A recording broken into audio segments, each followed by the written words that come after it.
Hello everyone, welcome to gurukulaki.in। शुरुआत करते हैं एएफओ प्रीलिम्स का जो एग्जाम होने वाला है उसे 2 से 3 दिन पहले आप लोग क्या कर सकते हो, और जिस दिन एग्जाम है उससे पहले रात आपको क्या करना है और उस दिन आपको क्या करना है, उन बातों का यहाँ पे बात करेंगे। शुरुआत करते हैं उन बच्चों से जिन बच्चों को डर लग रहा है एग्जाम से पहले। तो हम आपको ये कहना चाहेंगे कि आपका जो डर है ये स्वाभाविक है, ये जनरल है, ऐसा कुछ भी नहीं है कि आपको अकेले को लग रहा है। जितने भी बच्चे होते हैं एएफओ प्रीलिम्स मोस्टली जो होते हैं, अगर कोई एक्सपीरियंस है तो या एक्स्ट्रा ऑर्डिनरी है तो बात अलग है, लेकिन मोस्टली बच्चे होते हैं जो बहुत ज़्यादा सीरियस होते हैं, उनको यहाँ पे डर लगना स्वाभाविक होता है। तो ये सब बातों के लिए अब क्या बातों का ध्यान रख सकते हो, कैसे आपको अभी ये 2 से 3 दिन में अच्छा परफॉर्मेंस करना है, आपकी जो एक्चुअल कैपेसिटी है उसको आप कैसे बाहर लेके आ सकते हो। तो ये वीडियो में बात करेंगे, कुछ चीज़ों को यहाँ पे जानेंगे। सबसे पहले मैं आपको एक बात बोलूँगा कि कोई भी चीज़ आप शुरुआत करने से पहले, है ना, किसी भी चीज़ की आप प्रिपरेशन करने से पहले आप उसकी प्रिपरेशन 2 महीने से कर रहे हो, 3 महीने से कर रहे हो, कुछ बच्चे 1 साल से कर रहे हैं, 2 साल से कर रहे हैं, 4 साल से कर रहे हैं। अगर आप इतने टाइम से उस एग्ज़ाम की प्रिपरेशन कर रहे हो तो आपको यहाँ पे डर नहीं लगना चाहिए, क्योंकि आपको ये चीज़ सोचनी चाहिए कि जिस दिन के लिए आप तैयार हो रहे थे, जिस दिन के लिए आप प्रिपेयर कर रहे थे, अपने आप को उस दिन के काबिल बनाने के लिए कर रहे थे, उस दिन में अगर आप डरोगे तो यहाँ पे जो लॉस है वो आपके खुद का होगा। आपकी जो एक्चुअल कैपेसिटी होगी वो वहाँ पे परफॉर्म नहीं कर पाओगे, पहली बात। तो यहाँ पे अपने अपने जो दिमाग है उसको आपको बिल्कुल काम रखना होगा, ठंडा रखना होगा। यहाँ पे बिल्कुल आपको जो आपका दिमाग है वो क्लियर एंड क्रिस्टल होना चाहिए, एक्टिव होना चाहिए। और इन सब चीज़ों में आप कैसे रह सकते हो उसके ऊपर अभी आगे बात करेंगे कि कैसे आप अपना जो माइंड है वो आप कैसे 2 से 3 दिन में कैसे आप अच्छा एक परफॉर्म करो। चलिए, क्योंकि ये जो एएफओ का एग्ज़ाम है ये 1 साल बाद आता है, ऐसा नहीं है कि हर साल मतलब आपका 2 महीने बाद फिर आ जाएगा। तो कुछ बातों का बिल्कुल सीरियस होकर ध्यान रखिएगा, और ओवर थिंक नहीं करना है और अंडर कॉन्फिडेंट नहीं होना है, और बिल्कुल भी आपको घबराने की बात नहीं है, क्योंकि आप में जो कैपेसिटी है, एक्चुअल कैपेसिटी है, वो एग्ज़ाम में दिख जाएगी। एग्ज़ाम में आप अच्छा परफॉर्मेंस करके आओगे। पहली बात तो जो एएफओ प्रीलिम्स है इसके जो सेंटर होंगे, ठीक है, उससे 30 मिनट पहले पहुंचे। जो रिपोर्टिंग टाइम है, काफ़ी बच्चे क्या करते हैं कि जैसे एग्ज़ाम सेंटर से पहले बिल्कुल 30 मिनट जब टाइम उसका होने जब एंट्री शुरू हो जाती है तो उसके 2 मिनट पहले क्या करेंगे, गम लेने चले जाएंगे, पेन लेने चले जाएंगे और बाद में लेट हो जाएंगे और वो एंटर नहीं होने देंगे। आप ये भूल जाइए कि वो आप उनको रिक्वेस्ट करोगे और वो आपको एंटर होने देंगे, 1 मिनट भी अगर ऊपर हो गया तो बहुत सारे सेंटर्स में ऐसा होता है कि 1 मिनट छोड़ो, आपको 10 सेकंड भी अगर आप लेट हो गए तो एंटर नहीं होने देंगे आपको। अगर एक को रोक दिया तो उसके बाद जितने भी आएंगे सभी रुक जाएंगे। तो सीरियस रहिएगा, बातों में मत वहाँ पे लगिएगा, अपने डॉक्यूमेंट को रेडी रखिएगा, और आपके जितना भी मतलब आपका नेसेसरी डॉक्यूमेंट्स हैं उन सबको कॉल लेटर के साथ वहाँ पे आप पहले ही तैयार रहिएगा, 30 मिनट पहले पहुँच जाइएगा। एग्ज़ाम से पहले आप पॉजिटिव कैसे रहें, है ना, इसके लिए एक चीज़ है कि सबसे पहले ये है कि एग्ज़ाम जो है इसमें ये दूसरे एग्ज़ाम की तरह ही इसे आप एग्ज़ाम में लो। आप इसे स्पेशल कैटेगरी में मत लो कि ये ना हुआ, यहाँ पे मैं ना कर पाया तो मेरी जॉब नहीं लगेगी, मेरा ये नहीं होगा। ये सब सोचोगे तो आप यहाँ पे आपका जो मोराल है वो डाउन ही होगा। इसे दूसरे एग्ज़ाम की तरह लो। आप सोचो कि आज तक आपने कितने ऐसे एग्ज़ाम दिए जिसमें आपको लगता था कि मैं नहीं कर पाऊँगा। आप जब 10th में थे, 12th में थे, जब बोर्ड के एग्ज़ाम थे, जब हम छोटे होते थे, उस टाइम भी बहुत डर लगता था, लेकिन फिर भी हम अपना बहुत अच्छा करके आते थे। तो आज तक हमने इतने एग्ज़ाम दिए हैं तो सेम एक वैसा ही एग्ज़ाम हमें और देना है। तो ये आप में कॉन्फिडेंस होना चाहिए कि आज तक मैंने अच्छा किया है, सभी एग्ज़ाम को मैंने दिया है, तो मेरे में वो कैपेसिटी है, मेरे में वो बात है कि मैं इसे भी अच्छा कर जाऊंगा। कोई एक्स्ट्रा इसे सोचने की, ओवरथिंक करने की ज़रूरत नहीं है, पहली बात तो। दूसरा, प्राइज़ की तरफ सोचिए कि आपका जो गोल है ना, यहाँ देखिए आपकी जो आइज़ है उसे प्राइज़ के ऊपर रखिए। कि जैसे एक मतलब होता ना कि अर्जुन जो थे, है ना, जो अर्जुन थे उनका जो मतलब गोल था वो बिल्कुल क्लियर एंड क्रिस्टल था, मछली की जो आंख में था, है ना, वो बिल्कुल उनका निशाना जो उनका मतलब माइंड था वो क्रिस्टल क्लियर था, है ना, उनका जो मतलब फोकस 100% था। तो उसी प्रकार से आपका जो प्राइज़ है, आप जिस काम के लिए काम कर रहे हो उसके ऊपर फोकस आपको 100% रखना पड़ेगा, आपको 100% यहाँ पे होना पड़ेगा। बिल्कुल प्राइज़ की तरफ सोचो, आपका ऑटोमेटिक ही ध्यान लग जाएगा, आपका जो फालतू की बातें हैं वहाँ से आप हट जाओगे।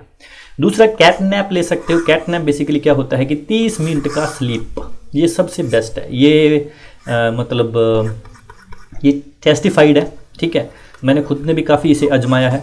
आप इसे ये देख सकते हो कि अगर जब भी आप मतलब आपको पता नहीं लग रहा है कि आपके साथ हो क्या रहा है, टाइम बीत रहा है, बिल्कुल एग्ज़ाम में कई बार ऐसे होता है कि बर्नआउट की कंडीशन आ जाती है, तो उस टाइम में यही होता है कि आप जो 30 मिनट का चुपचाप एक कैट नैप ले लो, जिसमें क्या है कि 30 मिनट के बाद आप बिल्कुल एंड रिफ़्रेश फील करोगे और आपका जो दिमाग है वो क्लियर हो जाएगा।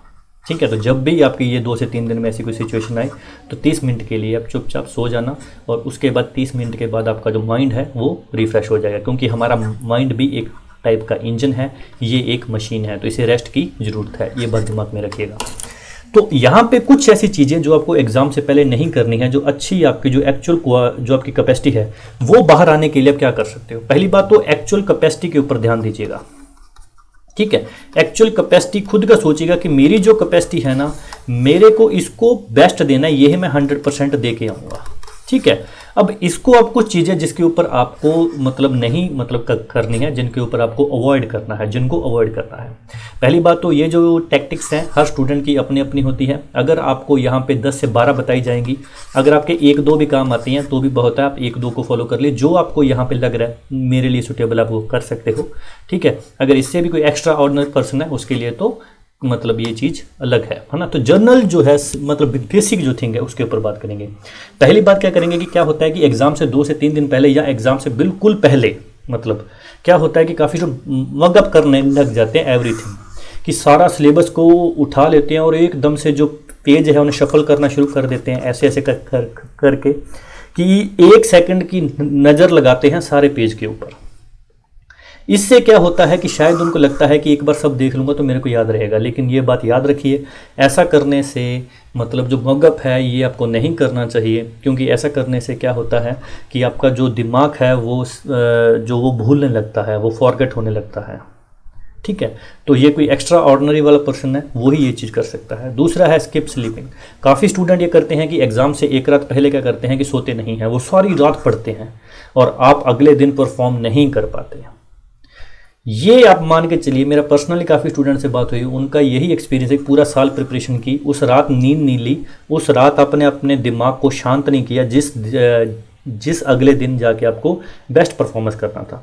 याद रखिए वहाँ पे आपको परफॉर्मेंस नहीं करना है, आपके माइंड को परफॉर्मेंस करना है। तो आपके माइंड को रिफ्रेश चाहिए, आपके माइंड जो वो हेल्थी होना चाहिए, और ये कैसे होगा, एक अच्छी नींद के साथ होगा। तो कम से कम 8 से 10 घंटे की नींद लेके जाइए, या बेफिक्र होके सोइए। कुछ भी आपका मतलब ऐसा नहीं है कि मैं अलार्म वगैरह मत लगाइए, वैसे लगाइए कि उठने के लिए, लेकिन ऐसा नहीं है कि आप 3 AM का या 4 AM का लगा रहे हो, ऐसा नहीं। आराम से उठिए सुबह, कोई बात नहीं।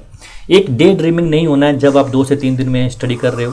डे ड्रीमिंग में ये होता है कि कई बार क्या होता है कि हम दिन में जैसे हमारे सामने बुक पड़ी है या कोई नोट्स पड़े हैं, हम उसे पढ़ रहे हैं, तो हम किसी और चीज़ की तरफ सोचने लग जाते हैं, और वो चीज़ की तरफ सोचते सोचते हमें पता भी नहीं चलता टाइम कब बीत जाता है। ठीक है, तो ये अनरिलेटेड होता है, ये बिल्कुल आप ये डे ड्रीमिंग नहीं होना है आपको, पहली बात तो। दूसरा, जो मतलब कुछ सिलेबस को देख के स्टूडेंट पैनिक हो जाते हैं कि 2 से 3 दिन पहले क्या करेंगे, सारा सिलेबस ले लेंगे और उसको देख के बिल्कुल पैनिक हो जाएंगे। तो उसके लिए मैं कहूँगा कि यहाँ पे आप बिल्कुल काम रहिए, जितना हो सकता है उतना रहिए, जो आपने किया है उसको ही आप 100% दीजिए, ये बात याद रखिए, क्योंकि ऐसा कोई भी स्टूडेंट नहीं होगा जो 100% प्रिपेयर होकर जाएगा, बहुत कम बच्चे होंगे। तो जितना आपने किया है उसी को 100% लेके चलिए। आगे कुछ स्टूडेंट को नर्वस अटैक आता है लास्ट मिनट में। नर्वस अटैक कोई ऐसी बड़ी बात नहीं है कि आप सोचो कि अटैक वर्ड यूज़ कर लिया। इसमें क्या होता है कि कुछ बच्चे बहुत ज़्यादा नर्वस हो जाते हैं एग्ज़ाम से पहले, कि वहाँ से आपको 30 मिनट या 1 घंटा आपको बिठाए रखते हैं, तो उस टाइम पे कुछ बच्चे अपना मतलब जो होश है उसे खो बैठते हैं। तो इससे जो है ये नहीं आपको होना चाहिए। अगर आप ये हो गया तो यहाँ पे आपका लॉस हो जाएगा। तो कॉन्फिडेंस में रहिएगा और अपना जो गोल है उसको ध्यान में रखिएगा, और देखिएगा कि आज अगर मैं अच्छा परफॉर्मेंस नहीं कर पाया, अगर आज मैं यहाँ पे अच्छा नहीं किया ना, तो यहाँ पे मेरी गलती होगी। और वहाँ पे कुछ कैंडिडेट होते हैं कि वो एक दूसरे की तरफ बातें करने लग जाते हैं, या एक दूसरे को देखने लग जाते हैं कि ये देखो ये पढ़ रहा है, ये कर रहा है। तो उसमें सिंपल है, आप अपना काम कीजिए और जैसे ही आप आए हो वैसे ही दूसरा है, ये बात याद रखो। ठीक है, आपने जो तैयारी की है वो बहुत अच्छी है। एक है कि कुछ बच्चे क्या करेंगे, एग्ज़ाम सेंटर के बाहर जाके ये देखने लग जाते हैं कि यहाँ इस सेंटर में कितने बच्चे आए हैं, इंडिया में कितने सेंटर हैं, कितने बच्चों ने पेपर दिया होगा। तो ये करने से क्या होता है कि आपकी एक्चुअल कैपेसिटी है उसको लॉस हो जाएगा, क्योंकि आप कंपेयर करना शुरू कर देते हो। वहाँ पे कि कितने बच्चे हैं।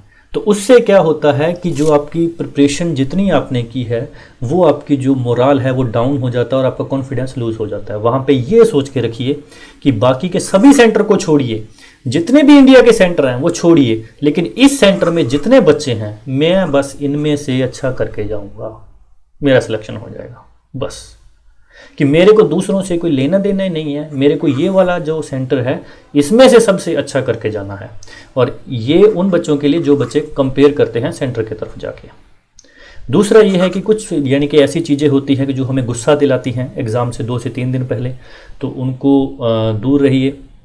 छोटे छोटे ब्रेक लीजिए स्टडी के बाद अगर आपको गुस्सा आता है तो बाकी मतलब क्या है कि आप जो छोटे छोटे ब्रेक लोगे तो आपको गुस्सा भी नहीं आएगा। अपने दिमाग को बिल्कुल रिलैक्स रखिए और इरिटेट बिल्कुल नहीं होना है, ठीक है, क्योंकि अगर आप इरिटेट होकर जितना याद किया है आपका दिमाग जो है वो वापस एक नॉर्मल कंडीशन में आने में टाइम लेगा। तो एक नॉर्मल कंडीशन में आने के लिए आपको बिल्कुल 2 से 3 दिन अच्छा अपने दिमाग को रखना होगा, ठीक है। बाकी आपको मतलब स्ट्रेस में नहीं जाना है, पहली बात तो। दूसरा जो ये है यहाँ पे होरी टू मच, तो कुछ बच्चे होते हैं कि बहुत ज़्यादा जल्दबाजी कर लेते हैं, ठीक है। तो मतलब वही मगअप वाली कंडीशन कह लो आप कि प्रिपरेशन के वक्त लास्ट टाइम में क्या करेंगे, बहुत ज़्यादा जल्दी करेंगे, लेकिन ये आपकी हेल्प नहीं करेगी। पहली बात तो ये आपकी हेल्प नहीं करेगा। तो अगर आप ज़्यादा जल्दबाजी करोगे कि ये भी कर लूँ, ये भी कर लूँ, ये भी कर लूँ, सारा कुछ कर रहे हो, तो याद रखना वहाँ पे आपका लॉस ही होगा। जो आपने एक्चुअल में प्रिपरेशन कर रखी है उसी को आप बेस्ट कीजिए। और एक ड्रिंकिंग की बात करूँगा कि कुछ बच्चे अपने आप को एनर्जेटिक रखने के लिए कॉफ़ी वगैरह पीते हैं, उनके लिए मैं बोलूँगा कॉफ़ी एक अच्छी ड्रिंक है, मतलब बहुत अच्छी है। इंस्टेंट एनर्जी जो मतलब एकदम से आपको एनर्जेटिक बनाती है, लेकिन ज़्यादा कॉफ़ी पीने से आपका जो हार्मोन्स हैं स्ट्रेस वाले वो एक्टिव हो जाते हैं, ठीक है। ये मैं पर्सनल भी इसका शिकार रहा हूँ। तो इसका सिंपल है कि आप कॉफ़ी उस लिमिट में पीजिए, ज़्यादा पियोगे तो जो स्ट्रेस हार्मोन है वो आपके एक्टिव हो जाएंगे और आप स्ट्रेस में चल जाओगे। तो इसका कुछ बच्चे खास तौर पर ध्यान दें। कैफीन के रिलेटेड कोई भी चीज़ें हैं उसको मत पीजिएगा, आप स्ट्रेस में चल जाओगे। और दूसरा है गैजेट्स की बात करें तो कुछ बच्चे क्या करेंगे कि जैसे रिफ्रेशमेंट होने के लिए, ठीक है, कुछ मतलब कंप्यूटर या मोबाइल फ़ोन या जैसे टीवी वगैरह उसे मतलब यूज़ करेंगे, ठीक है, आप कीजिए। कपिल शर्मा देखिए, कुछ भी देखिए, जो भी आपको अच्छा लगता है, लेकिन एक लिमिट तक देखिए, 15 से 20 मिनट। उसके बाद एकदम से एनर्जेटिक होकर आपको स्टडी पर जाना होगा। रिफ्रेश अगर आपको अपने दिमाग को करना है तो वो सिर्फ 10 से 15 मिनट तक। उसके बाद भी अगर आप करोगे तो मतलब आपका क्या होगा कि आप टायर्ड महसूस करने लगोगे। आप खुद सोचिएगा कि आप लगातार 3 घंटे टीवी देख रहे हो, 2 घंटे टीवी देख रहे हो, उसके बाद आप टायर्ड हो जाओगे, आपका मूड ही नहीं करेगा पढ़ने को। ये आप आजमा के देख लीजिएगा। इवनिंग को 2 घंटे टीवी देख लेना लगातार, उसके बाद आप पढ़ने का आपका 1 मिनट भी मन नहीं करेगा, ठीक है। और दूसरा है कि हॉगिंग एंड मंचिंग, अपने जो खाना वगैरह है उसे अच्छे से रखिएगा, क्योंकि जो हैवी मील है अगर आप ज़्यादा वो खा लेते हो तो आपको मतलब स्लीपी हो जाते हो, ठीक है। तो इस टाइप से थोड़ा ध्यान रखिए, क्योंकि ये ना हो कि आपका जो एक्टिवनेस है वो नहीं होनी चाहिए। तो फूड जो है वो एक हेल्थी होना चाहिए ताकि आपका माइंड भी यहाँ पे हेल्थी रहे। और नॉइजी प्लेस जो है उससे थोड़ा मतलब अवॉइड कीजिएगा, आपको इरिटेशन आएगी स्टडी के टाइम पे। जब नॉइजी प्लेस में होते हो तो आपको बहुत इरिटेशन होती है, तो इसको मतलब जो अवॉइड कीजिएगा।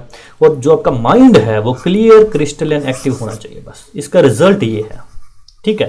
ये जो 12 थिंग आपको बताई है इसमें से जो लास्ट रिजल्ट है वो यही है कि आपका माइंड जो है वो क्रिस्टल होना चाहिए, क्लियर होना चाहिए और एक्टिव होना चाहिए। तो ये जो है ये आप लास्ट टाइम में कर सकते हो, कुछ नया मत शुरू करना। ऐसा नहीं है कि कोई ऐसे कोई एक टॉपिक हो, जैसे छोटा सा टॉपिक है प्रोबेबिलिटी एप्टीट्यूड में, तो आप इसे शुरू कर दो, 1 नंबर का आएगा, इसके लिए आप पूरा 1 दिन वेस्ट कर दो लास्ट वाला। तो ऐसा मत कीजिएगा, ठीक है। तो अलग अलग चलिएगा। और बाकी है कि आफ्टर एग्जाम आपको क्या करना है। आफ्टर एग्जाम मैं आपको बोलूँगा ये सबसे ज़्यादा इंपॉर्टेंट है पहले के कंपैरिजन में, क्योंकि इसमें क्या होता है कि जैसे ही एग्जाम होता है बच्चे बाहर आएंगे और जो जिसमें कन्फ्यूजन होती है ना उसको आप डिस्कस करना शुरू कर देते हैं स्टूडेंट्स। अगर आप जिसमें कन्फ्यूज आप हो उसको डिस्कस करोगे, अगर आपका 1 भी या 2 भी वहाँ पे लॉस हो गया, आपका मोरल तुरंत डाउन हो गया, आप जिस कॉन्फिडेंस से एग्जाम को मतलब आपने बंद किया था और बाहर निकले थे वो कॉन्फिडेंस आपका खत्म हो जाएगा वहीं पे। तो मैं आपको बोलूँगा कुछ भी डिस्कस मत करो। जब आपने कंप्यूटर में सबमिट कर दिया, सबमिट का बटन आपका आ गया, उस टाइम पे सोचो अब कुछ भी नहीं होने वाला है, अब कुछ भी चेंज नहीं होने वाला है। चाहे तो मैं मतलब किसी से भी बात करूं, चाहे मैं कुछ भी ऐसा नहीं कर सकता, 0.1% पॉसिबिलिटी भी नहीं है आप चेंज होने की, ये दिमाग में सोच के चलिएगा। तो डिस्कस मत करना बाहर आके, क्योंकि कुछ ऐसे लोग होते हैं जो ओवर कॉन्फिडेंट होते हैं कि मतलब अपना गलत आंसर को भी वो बोलेंगे नहीं इसका यही था। ज़्यादातर बच्चे क्या करेंगे कि जो आरसी होता है ना, इसके एंटोनियम और जो सिनोनियम होते हैं इसके ऊपर डिस्कशन करना जरूर शुरू करेंगे। और इसमें से जैसे आप डिस्कशन करना शुरू करोगे, आपके एक दो गलत हो गए तो यहाँ पे समझो कि आपका मोरल डाउन हो जाएगा कि नहीं मेरा पेपर खराब होगा, मेरे 2 नंबर तो गए यहाँ पे।